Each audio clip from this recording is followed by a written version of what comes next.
All right, we're going to begin recording in 3, 2, 1.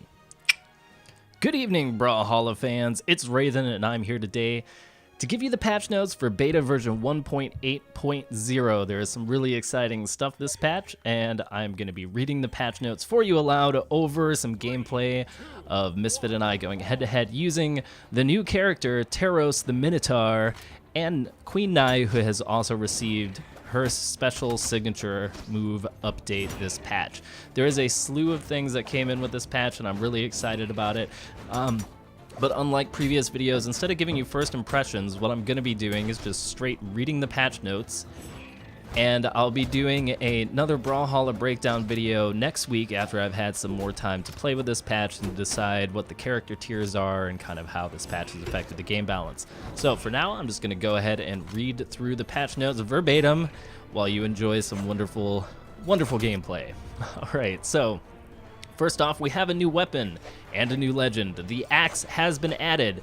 Taros the Minotaur, our new legend, uses the axe. Collectors get a new item skin, the Asgardian axe, and as it says in the patch notes, the axe is coming down. The new legend will be playable by everyone during closed beta round 1, which is where we are currently, and remember, if you mess with the bull, you get the horns. Now, this new character is really, really interesting because he is a slow, heavy hitter, has very similar stats to Queen Nai with high force, low attack speed, good armor, and low move speed. But I'm thinking that the hammer axe combination is going to do a little bit better for him and give him some amazing defensive capabilities, and we're going to see how he turns out and what kind of tech surfaces with him over the next few days. Carrying on in the patch, Queen Nai now has unique powers for all heavy ground attacks with both weapons. I'm gonna argue right now that this is making Queen Nai a much more rounded character. Her new specials are awesome, and they really provide her with some much needed speed and movement and range that she just did not have before, and Queen Nai is looking really fun. So if you've always liked the way that Queen Nai looked, but were kind of wary of her stats, definitely try her out again. We also have a new map this patch. The Mammoth Fortress is now in and ready for epic brawling. So prepare for the fight of ages. The Mammoth Fortress is the stage that you see Misfit and I playing on, and it is pretty cool. It's really nice to have another 1v1 map in the rotation. All right, next up is lag improvements. Big category. The server is now much more strict about how recent your packets need to come in. Input delay has been decreased across the board by using your average ping and not factoring in spikes. When you get a lag spike, you will feel a local rollback, but it will not affect other players. Your input delay is currently shown by a ping bar in the top right corner. 0 to 3 is green, 4 to 7 is yellow, 8 to 11 is orange, and 12 plus is red. There are still more improvements to come, and there is a lot of logging in this patch that's going to help, and the devs thank you for your testing and feedback. I've already heard from some players that two things are happening. One is that the overall feel of the game is much better, and two, that people are being disconnected from matches if their lag gets too extreme. Excuse me while I try to speak. So hopefully this should cut down on some of the lag issues that people have been experiencing in 1v1 and free-for-all. Alright, so next up is community requests. Server connection strength can now be seen in the top right-hand corner of the game next to the HUD when playing online matches, as we just mentioned. Friends list option menu has been updated with a new look and to better work with controller and mouse. Custom online matches can now be set to public, private, or invite only. This new option is located in the character select settings panel. Lives mode has been renamed to stock mode. The game now saves the last used settings for each legend and will default your selection to them, which is awesome. So now if you have your favorite color or your favorite weapon set, it should default to those based on what you last selected. Choosing a random legend will select from your saved legend settings in offline, custom, online, and matchmaking, which is also awesome because we can finally put all of our skins to good use. Because if you're like me, you have a load of skins. Players can now leave an online game and play another without having to finish the previous game. PC support for PlaySega, One Life, Quamba Q2, and my personal weapon of choice, the Hattori Fight Stick Pro V4 controllers, and the Best Deal USA PS2 controller adapter have all been supported. Next up is the power tweaks. So, for powers, the only thing that got adjusted this patch were the guns. The blasters have been completely overhauled to some degree, and hopefully this will decrease some of its overpoweredness, as many people were arguing that guns were the best weapon in 1.7 iterations. So let's look at the details.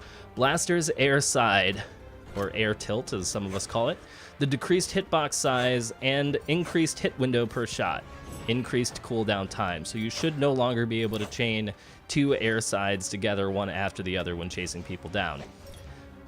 Potentially. I haven't tested this yet, but that's what I'm thinking. Blaster's air down. If you guys recall, this was the move that beats out 95% of all moves in the game. They decrease the hitbox size and damage per shot. They decrease the stun time, increase cooldown time, and it will now fire the final 3 shots if either of the first 2 hit.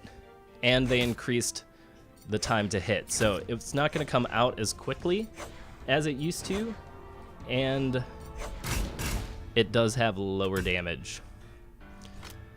Next up, the Blaster's air, decreased hitbox size, increased damage, increased stun time per shot, slightly increased minimum force, decreased time to hit, and recover time.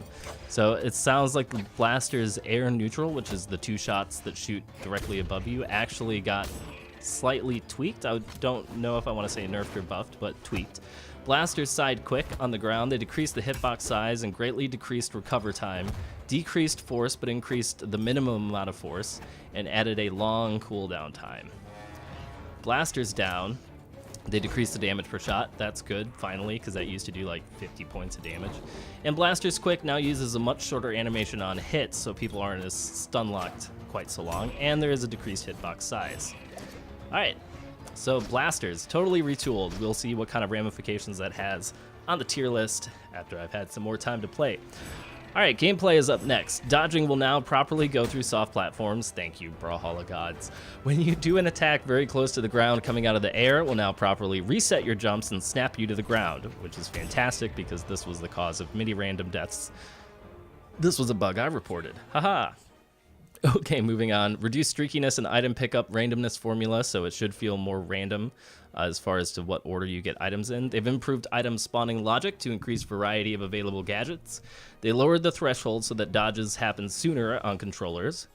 They adjusted collisions on the bottom of Blackguard Keep to better match the archway.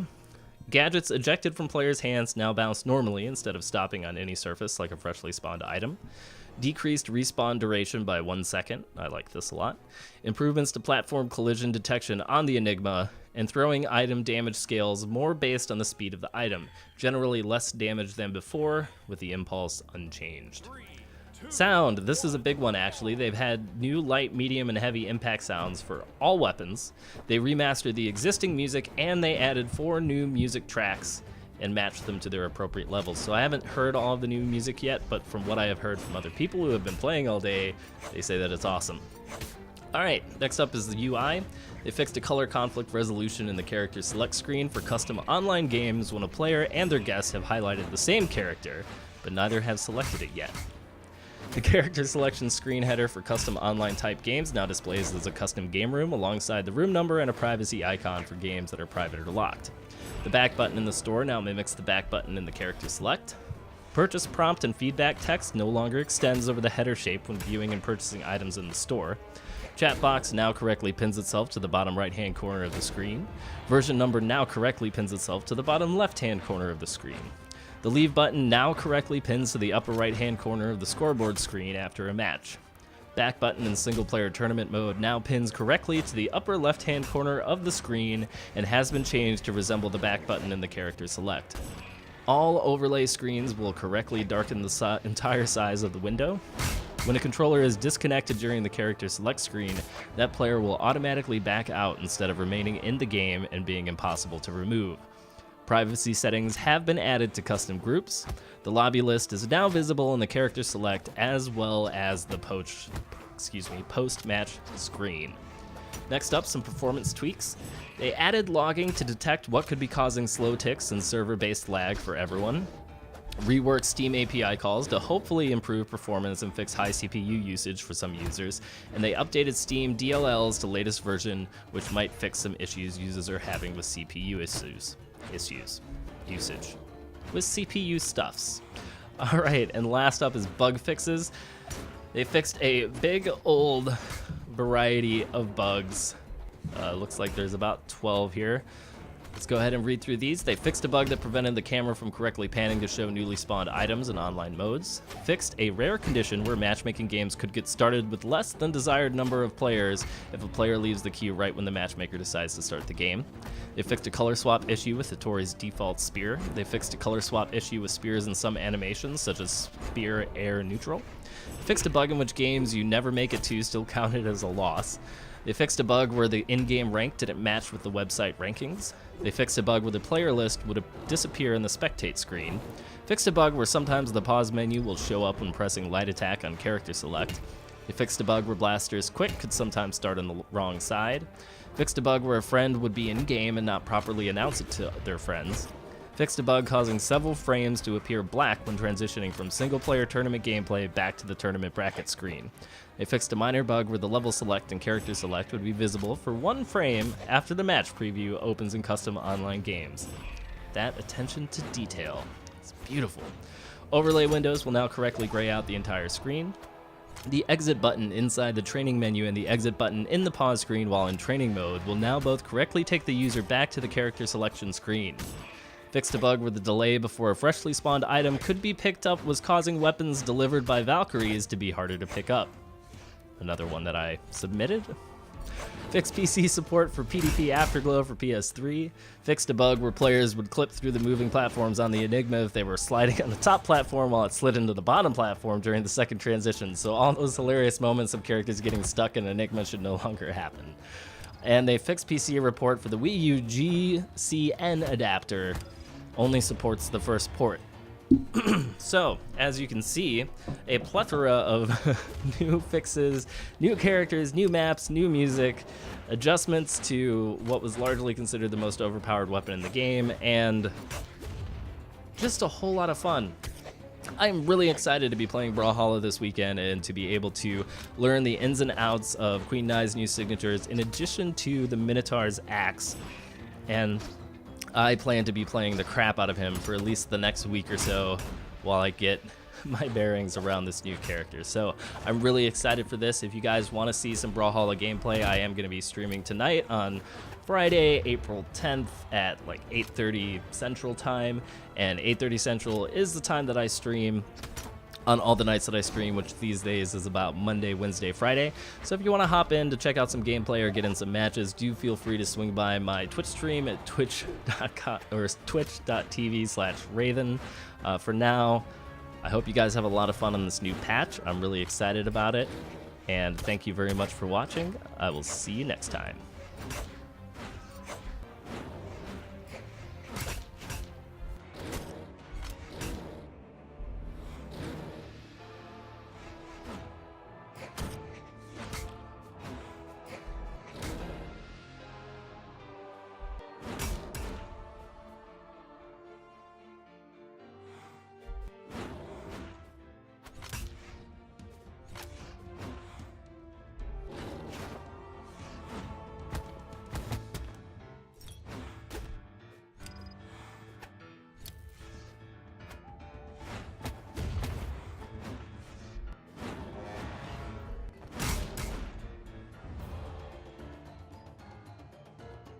Player 2